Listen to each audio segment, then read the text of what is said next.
Imagine a world where some people, mostly the nobility class, can down a vial of liquefied mix of metals, and by doing so they can get certain superpowers via burning these metals in their body. If they can burn a single metal, they're known as a mystic. And if they can burn all the, how many was it again? 1, 2, 3, 4, 5, 6, 7, 8, 9, 10, 11, 12, 13, 14. In short, if you can burn more than one, then you're called a Mistborn. But also with this, there are specific names assigned to each misting. If you can burn iron, you're called a lurcher. If you can burn steel, you're called a coin shot. If you can burn tin, then you're called tin eye. If you can burn printer, you can call computer eye or thug. If you can burn brass, you're called thunder. If you can burn zinc, you're called a writer. If you can burn copper, you're called a smoker. And if you can burn bronze, you're called a seeker. All the metals have their unique purposes. Computer increases strength, tin enhances the senses, iron pulls on metal objects, and steel pushes on them. Zinc rides emotions, copper hides Allomancy, bronze reveals Allomancy, and brass suits emotions. And the process of burning these metals is basically referred as Allomancy. Here I might be giving the impression that keeping up with this very rich universe with its very intricate magic systems feels like the equivalent of memorizing all the organelles and their functions while you're learning about the cell for the first time. But the question today here is this insanely popular and hyped trilogy worth the hype? Is it hard to get into? And most importantly, is Mistborn actually Mormon propaganda? Spoilers ahead. Here's a question for all the Brandon Sanderson nerds. If you're fighting a Mistborn with a dental implant, considering that you're also a Mistborn, does the dental implant work in your or their advantage? Comment down below. I mean, I wouldn't even make fun of the magic system so much because I truly think it's brilliant. I'm only doing it to keep your dopamine-fried brains engaged and cram as many special effects and jokes into the first few minutes of my video as possible. In terms of narrative, I understand the concern of the average reader about delving into a book that has 2 separate maps, a dictionary, and an explanation of the magic system included separate from the story. But in reality, you don't really need to refer to the dictionary or the explanation of the magic system that much. Both the magic system and the world are integrated very well into the story. Reading this book, especially the first book, it really reminded me of playing a video game, and especially the start of a video game where the player kind of gets used to the controls and the buttons, and it feels exactly like this when especially Vin is learning to burn new metals and just learning Allomancy in general. Whenever an allomantic power is explained, it is immediately followed by an example of the characters forming the set power. I guess a lot of people might be on the fence about starting to read any Brandon Sanderson book. Surprisingly, not because of the fact that he's a practicing Mormon, which some people online have voiced their grievances about, but for the fact that he's known to have these very detailed, very hard rule-based magic systems. My resolution about the whole Mistborn series is that yes, it's a bit long, yes, the third book dragged on a little bit, but overall, the time spent of me reading the series was absolutely worth it, and it is perfect to me.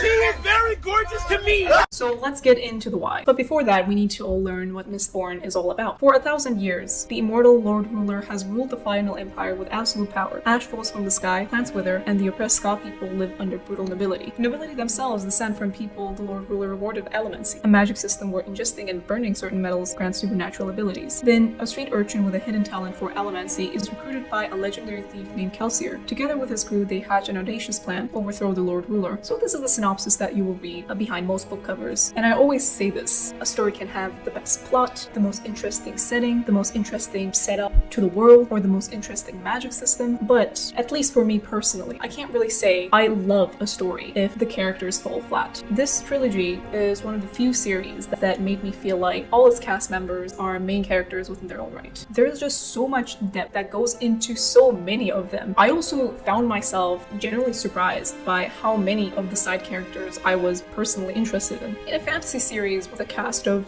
10, 20 people at minimum, you'd maybe, I'm guessing, have like 1 or 2 favorites within that cast that you're actually interested in. You want to know how their arc will progress and how it will end because you've emotionally connected to them. But 1, 2, Brandon Sanderson said, those are rookie numbers in this racket. In Mistborn, I not only have 1, not 2, but 4 favorite characters. Am I going to talk about them in depth right now? Yes, but I will also be talking about what they bring to the table both conceptually and thematically. Let's start out with Zane. So a lot of people who've read the series will be like, why is Zane your favorite character? I don't know what you want me to tell you because I have issues. Now, this is a character that gets introduced in the second book, The Well of Ascension, and he is a Mistborn. As I've mentioned before, there are not many people that can use allomantic powers. There are not even that many mistings, people that can only burn 1 metal, let alone a fully fledged Mistborn that can burn all the known metals. So you're immediately like, oh my god, another OP Mistborn. Because up until that point, the only Mistborn you've met are Vin, Kelsier, and maybe one more person that is named. And at this point in the second book, guys, Vin and Elend are smitten with each other in the way that Mormons are smitten with each other, but still smitten. And Vin is trying to adjust to her new role as a fighter slash bodyguard of Elend in the ashes of this empire that has just very recently crumbled. And at this point, she is having internal doubts about her relationship with Elend, because as you've seen in the first book, Vin and Elend are from completely different worlds. Vin is someone who's grown up on the street, having a really rough childhood, learning to fend for herself, and Elend, while still having a very rough childhood, is basically the closest thing to royalty. So Vin is already having second thoughts about whether their relationship would work because they're just so different, and she's also a Mistborn, so he doesn't really understand the aspect of this whole supernatural power. And this is where Zane comes in. Elend doesn't really know that he has like a half older brother because their father tried to keep this a secret from them, because essentially Zane is an illegitimate child. Even if Zane is a Mistborn, since he's an illegitimate child from a Ska woman and not nobility, he's not the official heir to House Venture. And let me just say this. I've seen all the talk about how Brandon Sanderson does not write spice, Brandon Sanderson's books are clean, he's not good at yada yada bullshit.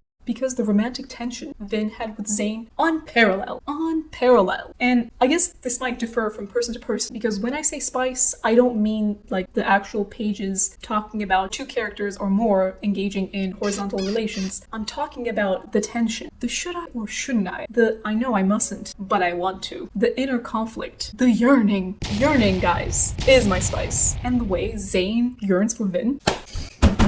There were so many cases from Zane's point of view where I had to put the book down and do laps in my room. I just thought about how lucky I was to be alive in this timeline, having access to these lines. So to prove my point, we're gonna read some together. So at this point in the book, Zane is trying to convince Vin to basically run away with him, or they could just be free with being Mistborn and just like leave all of this bureaucracy and this power struggle behind. And he's implying that he loves her, and he does this in a very unique way. So I'm gonna read you a passage from their conversation. While the Lord Ruler lived, I could never inherit, Zane said. You know how strict the obligators were. I grew up in the shadows, ignored. You lived on the streets. I assumed that was terrible. But think of what it would be like to be a scavenger in your own home, and acknowledged by your father, treated like a beggar. Think of watching your brother, a boy your same age, growing up privileged. Think of watching his disdain for the things you long to have. Comfort, idleness, love. You must hate him, Vin whispered. Hate, Zane asked. No. Why hate a man for what he is? Elend has done nothing to me, not directly. Besides, Sraf found a reason to need me. Eventually, after I snapped. And he finally got what he'd been gambling to get for the last 20 years. No, I don't hate Elend. Sometimes, however, I do envy him. He has everything. And still, it seems to me like he doesn't appreciate it. Vin stood quietly. I'm sorry. Zane shook his head sharply. Don't pity me, woman. If I were Elend, I wouldn't be Mistborn. I wouldn't understand the mists, nor would I know what it was like to grow up alone and hate it. He turned, looking into her eyes. Don't you think a man better appreciates love when he has been forced for so long to go without?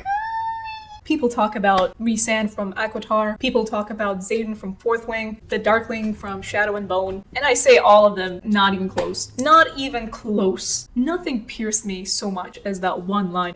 He is literally begging, man. He's begging to be with her. Maybe this just opens up a door to reveal my personal issues. I really like it when men beg. And never say once again that Brandon Sanderson can't write spice. Because my man can write spice. He can write the yearning. He can write the tension pretty well. The fact that Zane knows that he's insane. He literally is quite aware of the fact that he is mentally not well and still wants to be with Vin so they can be themselves together. Oh my god. But of course this is all ignoring what happened at the end of the second book, which I will not spoil here. But I will say I saw that coming. Next up I'm going to be talking about Sazed, or Sazed. And with Sazed's character I'm going to be getting into one of the major themes of Mistborn, which is religion. I mean, if you've read the book, you already know why I'm bringing this up. The theme of religion and the character of Sazed just go hand in hand. Especially in the first two books, the way religion is discussed made me think that Brandon Sanderson was either an atheist or an agnostic. I hate to admit this because it kind of shows my own biases. I don't believe that people who are religious can't be critical of religion. I know that they can, but I'm just saying I've never seen a religious person be this openly super critical and analytical about religion. There are multiple characters other than Sazed that criticize religion throughout Mistborn. Kelsier is openly critical of the Lord Ruler, whom the church treats as a god. He mocks the formal religious structures that support oppression and encourages people to see the truth truth behind the divine authority. Vin is less outspoken than Kelsier at first, but she becomes skeptical of the fate surrounding the Lord Ruler as she learns the truth, that the Lord Ruler is not this divine being. She struggles with belief versus reality, realizing that religious devotion can be manipulated for control. Many of the lower class Ska people distrust the church and the official religion, seeing it as a tool of oppression rather than guidance. Characters like Doxson and others in Kelsier's crew are critical of the way religion is intertwined with power. And then of course there is Sazed, which I dare say is one of the most complex characters I had the pleasure of reading in a fictional story. Sazed is someone who comes from a land called Terrace. In Mistborn, the Terrace people were historically oppressed and marginalized by other societies in the Final Empire, so they developed a culture of meticulous record-keeping, memorization, and scholarship as a way to preserve knowledge, culture, and history. Sazed is the scholar of Terrace and studies religions extensively. While not dismissive of religion in general, he is analytical and critical of dogma. He's basically a walking library, able to store massive amounts of encyclopedic knowledge. He recognizes inconsistencies in the religions he studies, and later uses this knowledge to rebuild a new system of belief more aligned with truth and human needs. But what I also like is that this series does not also feel like it's been written by your average 13-year-old anarchist who's just learned the concept of atheism. There are a lot of lines that also show how important and sometimes necessary religion is for people at times. So in accordance with this, I will read you some of my favorite lines from the character Sazed while he's talking about religion. It was odd how many common features they all had. Most claimed ultimate authority, denouncing other faiths. Most thought of an afterlife, but could offer no proof. Most taught about a god or gods, yet again had little justification for their teachings. And every single one of them was riddled with inconsistencies and logical fallacies. How did men believe in something that preached love on one hand, yet taught destruction of unbelievers on the other? How did one rationalize belief with no proof? How could they honestly expect him to have faith in something that taught of miracles and wonders in the far past, but carefully gave excuses for why such things didn't occur in the present day? And then of course there was the final flake of the ash on the pile, the thing that each and every faith had, in his opinion, failed to prove. All taught that believers would be blessed, and all had absolutely no answer as to why their gods had allowed the faithful to be captured, imprisoned, enslaved, and slaughtered by a heretic known as Rashid, the Lord Ruler. Belief, he remembered, a voice from the past, his own voice, speaking to Vin on that terrible day. Belief isn't simply a thing for fair times and bright days, I think. What belief, what is faith, if you don't continue it after failure? It's complicated, Sazed said. For some time now, I have been searching through the religions of mankind, trying to ascertain which of their teachings were true. I had begun to despair that I would ever find a religion that offered the answers I sought. Then I learned about my own religion still existed, protected by the Khandra. I came here hoping to find the truth. This is the truth, one of the Khandra said. That's what every religion teaches, Sazed said, frustration mounting. Yet in each of them, I find inconsistencies, logical leaps, and demands of faith I find impossible to accept. It sounds to me, young one, Hadek said, that you're searching for something that cannot be found. The truth, Sazed said. No, Hadek replied. A religion that requires no faith of its believers. The stance Sazed takes on religion at the beginning of the Mistborn series is also interesting. Even if you're religious yourself, I assume that you only believe in one religion or one god, since monotheism is now more prevalent. But our friend Sazed does not feel this way. How many religions do you think he believes in? 3? 4? He believes in, and I quote, all of them. Sazed, for most of the series, is someone who can see the bright side and benefits of a plethora of different religions. He thinks that since at some point a demographic of people practice the said religion, it must be of some value. He believes that each different religion serves the emotional and spiritual needs of different people, and he often uses his knowledge to offer guidance, consolation, and wisdom to different characters from different religions. A personal favorite religion of mine from the world of Mistborn is one where the people think that artists are the more divine people. According to their logic, since art is not an endeavor everyone practices, they think that anyone who creates things is closer to God and deserves divine worship. I mean, not to brag, but I did draw these fantasy mushrooms. Wow! But something happens within the series that affects Sazed deeply. So deeply that his whole worldview is turned upside down. He becomes overly hopeless, negative, and pessimistic, and does not have the same interest in religions as he used to have. At this point, he has a very heartfelt conversation with another character, Spook. And basically what they're talking about is how they are in deep shit. They are in a bad situation. And Sazed is just being realistic. He's being rational. He's like, yeah, we're in deep shit. Like, no way we're getting out of this one. The world is falling apart. There are volcanoes exploding every day. But Spook is being very idealistic and positive for some reason. And he's like, no, Sazed, everything will turn out alright. And at that point, Sazed is so fed up and frustrated because he thinks that that is basically the point of every religion, saying that things will be alright without having any concrete proof that they will be alright. Really frustrated, he asks Spook, like, Spook, how do you know everything will be alright? And Spook is like, I just do. It's just a feeling. And there Sazed thinks to himself, this view on life is something I've lost and I need to gain it back. And that passage really struck out to me because the way Sazed was feeling is something I very much identify with, and not even because I ever, was religious at any point in my life, but also for me, when I see deeply spiritual or religious people, I get frustrated but also kind of envious. I feel envy for how resolutely they can believe in something because they feel that way. Isn't that just blind faith? A lot of criticism surrounding the final book of the trilogy, The Hero of Ages, is that there are a lot of passages about blind faith. But guys, that's what faith is. I'm not talking about, I have faith that my friend will pass her bar exam because she's been working so hard. No, I'm talking about religious or spiritual faith. Faith is literally the absolute belief in something without cause. Saying blind faith is kind of like saying chai tea. You're essentially saying TT, or you are saying faith. Faith, by its definition, is blind. And you know what, guys? I'm gonna be so real right now. For a long time, I used to think that was a bad thing. And don't get me wrong, religious extremism is bad. Like real bad. I will say this though, it is infinitely easier than you think to be a rational, realistic person. And especially in the Lord's year of 2025, with political skirmishes, full-on assassinations, environmental disasters, and financial crises. It is very easy right now to have doubt, to have negative thoughts, to be pessimistic about your current life and the future. After all, that is rational. There is no proven evidence to indicate that things will get better and everything will be alright. The data we're getting is actually indicating quite the opposite, sadly. But according to Mistborn, faith isn't this mindless, amorphous thing. It is a conscious choice. You choose to have faith, to believe that everything will be alright. It is kind of like what Uncle Iroh says in Avatar: The Last Airbender. In the darkest of times, hope is something you give yourself. You have to have hope and give yourself the hope and the faith that things will turn out alright. It is very easy to see the negative sides to religion and faith because there's just so many of them. But the action of actually making a conscious choice and believing that things will turn out okay, that it will work out for the better. Guys, sue me, arrest me, torture me, but I think that's a good way to live. I'm saying this as a hardcore skeptic, a secular person, a self-identified rational person who believes in science. In my experience, being overtly rational only leaves you with chronic stress, chronic anxiety, and a lot of eczema at best, and a bunch of chronic inflammatory diseases at worst. I don't think it's a bad thing to be a little delulu. I feel like it should be that way. I just overall related so hard when Sazed was having this gigantic faith crisis. Because as I said, even though I haven't been religious a day in my life, people have similarly told me, things are gonna turn out good, things are gonna turn out okay at the end, things will turn out the way you want. And when it doesn't, and when it repeatedly doesn't, when you believe that way, you tend to lose a lot of faith, and you become this angry, bitter person that carries all the injustices of the world on their shoulders. And yes, just having faith will not make a difference in some cases, nay, a lot of cases. But I would say that I'd rather believe that things will be alright than not, because I believe that seeing the worst in things is not an optimal way to live, when we as humans already have such limited short lives. So, since we're talking about faith and religion, did this book series, after all this explanation, make me a devout believer? A Mormon, if you will. Absolutely not. I may not be Mormon, but I sure know a whole lot about Mormonism. And no, it's not because I watched The Secret Lives of Mormon Wives. Let's, do something fun, and I made a video.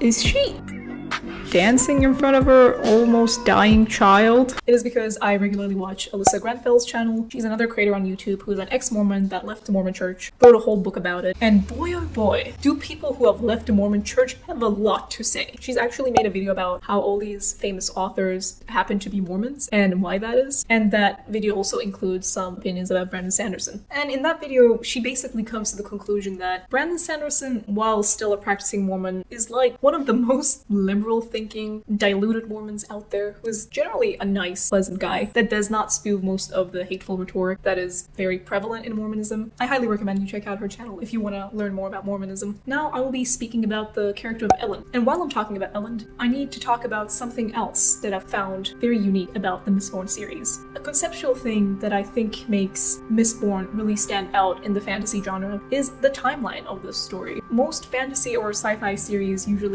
build up to a point where in the last quarter of the last book, they defeat the big bad empire and the big bad emperor slash king slash commander slash dictator. And maybe in the last 2% of the book, you see a scene of the characters from years later. Everything is all good and dandy in the new kingdom or the government they've established after overthrowing the old one. And it's running smoother than a German train station. Everyone's happy, no one is protesting the new form of government, and everyone lives their lives happily ever after. And you're like, yeah, that seems totally legit. I was surprised that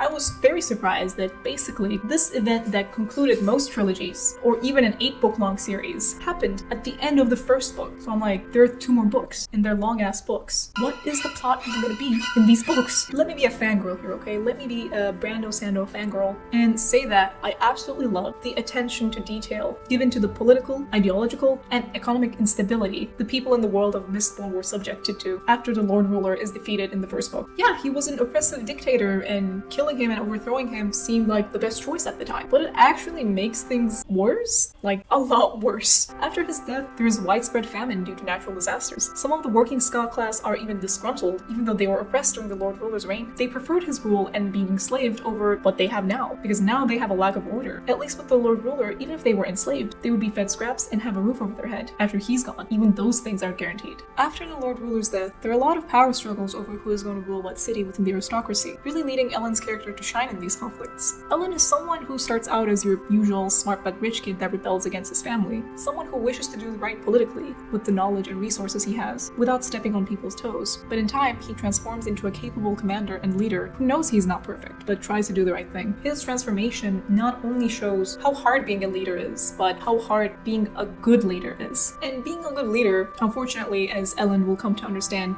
is not always about making everyone happy. Elend is so idealistic to the point of naivete when he's trying to craft all these laws for a democratic republic because he wants the citizens to think for themselves, to choose for themselves. And he repeatedly gets punished for that. For wanting democracy for the people of the empire, he gets punished by the people. Now, my friends, a lot of the people who watch this channel are from the country of freedom and democracy, so a small percentage of the population, or even a few people having a controlling interest on the rest of the population, while most of the public is being gaslit into voting to support the interests of this very small percentage of the population and their friends, including policies that are not in the best interest for the majority of the population, might be something that is hard to imagine for you. But as someone from a developing country, I'd like to share the wisdom that my late grandfather from my father's side has bestowed upon us. And I quote, "Democracy is for Finnish people." My grandfather uttered this to my dad to express his disgruntlement with a system that doesn't work for people who can't think for themselves. Sometimes people just seek the comfort of familiarity or order rather than what is ethically right or good for everyone. My grandfather believed democracy could only work for a country such as Finland, where there is great care shown to the education system, literacy, and critical thinking skills. He viewed people there as more autonomous beings who can think for themselves. Without these traits in a nation, the whole concept of democracy was quite inefficient and pointless. And that is what I thought was really interesting about Elend's art, because although in theory he does believe in democracy, especially very strongly at first, he repeatedly gets punished when the people he's trying to help turn on him. He doesn't flip into being a total dictator afterwards, but he does leave some of his naivete behind to also agree that sometimes, especially in a time of war and great tension, things have to be done through war and conquest, and a democracy is not always the most effective or the right choice. That's why there are a lot of passages in the series where Elend, or even other characters, often compare him to the Lord Ruler, talking about how his governance is like or unlike the Lord Ruler's. Elend starts off viewing the Lord Ruler as completely irredeemable, then slowly begins to realize he may have actually been trying to do his best in terms of controlling a populace. This doesn't mean that he agrees with or identifies with the Lord Ruler completely, but he does come to relate parts of him and his decisions. So I can't leave this video without talking about our main character, Vin. So here's the deal, guys. I feel so afraid when a man writes a female character,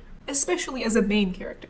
Because, in all honesty, you never know what you're gonna get. And on top of that, when the story starts, Vin is also a minor. But I guess in the spectrum of male writers completely obliterating the reading experience by either making a female character fully sexualized, or an empty shell of a manic pixie dream girl they can project their romantic fantasies onto, the other end of the spectrum is when an author takes what was originally intended to be a male character and just switches their sex. I am happy to say that my man Brando Sando did not commit any of these writing crimes. Vin is someone who is defined by insane internal strength. And when she tries ball gowns or pretty dresses, she does not view these things as frivolous or girly. And this doesn't happen instantly. The first time she goes to a noble ball, she notices that a lot of the people there just care about appearances, especially the women. And initially, she views them as vapid. But in time, she realizes that she also enjoys dressing up and looking pretty. She likes how a dress or just an accessory or makeup can accentuate her features, since she's never been exposed to any of this prior to joining Calcier and his team, having grown up as a street urchin on the streets of Luthadel. She actually just really likes dressing up. And as you might have noticed, there are multiple covers where Vin is portrayed in a full ball gown, kicking ass. A dress does not stop Vin's badassery, it just adds onto it. And also what I liked about her is that she's not this overpowered Mary Sue character. True, she's a Mistborn, and she's referred to by other characters as being a naturally gifted Allomancer. But we also see over the course of the series that Vin is insecure about a lot of things, about her capabilities, about whether she has what it takes to be in Calcier's crew, or to even be a Mistborn. She has insecurities later about her relationship with Elend because of their respective backgrounds, and this insecurity is really enlarged by the character of Zane, but she still manages to overcome a lot of these insecurities and doubts about herself with the faith that the other crew members have in her, and the faith she has in herself. Overall, Vin is a great character. If I had to have one criticism about her, it would be the fact that she got married like super young, and I feel like, yeah, this is where you see that Brandon Sanderson is a Mormon, but you know, the world was ending. I thought it was kind of romantic, so I'll let it pass. But now that I recall it, there's also another scene when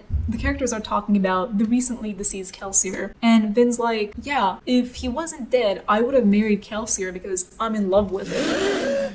Girl, what? I was like, oh, look at them and their found family and this kind of father, kind of daughter-like master-apprentice dynamic. Please, Brandon Sanderson, don't make it weird. Don't make it weird. Why should she ever be in love with Calcier? I mean, he is described to be a very charismatic, like, good-looking, commanding figure, but she's 16 and he's described to be in his, like, 40s. Brandon Sanderson did clarify. She, if you haven't guessed, has a bit of a hero worship crush going on with him. It will never be stated explicitly, but it's there and kind of has to be there. Why does it have to be there, Brandon? Why does it have to be there? Why would a man be there? Why would a man be there? While Mistborn does have the elements of a coming-of-age YA story, and there's also practically no swear words, no curses, or spicy scenes, although that last point is up for discussion, I should warn you that the overall themes and lore in this series can get very dark and gory. I mean, just the existence of Steel Inquisitors, the Lord Rulers Enforcers who have railroad spikes hammered into their heads through their eyes, and the concept of hemalurgy is nightmare fuel.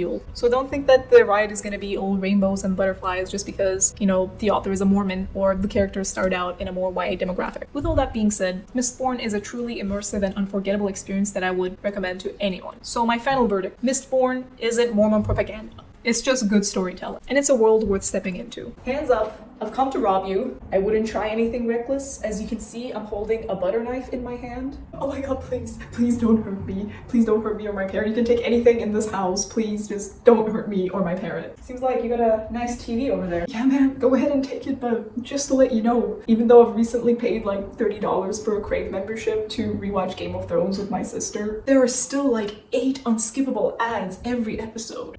And they call me a criminal. That is unethical. Yeah man, it's crazy out there. You know what? On second thought, I'm not really interested in Game of Thrones. Is that on your shelf? The Mistborn trilogy Waterstones edition?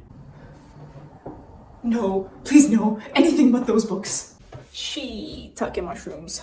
I've always wanted to get into Brandon Sanderson, so you know what? I'll just take these 3 and leave you alone. Have a good one. No. No! Sorry.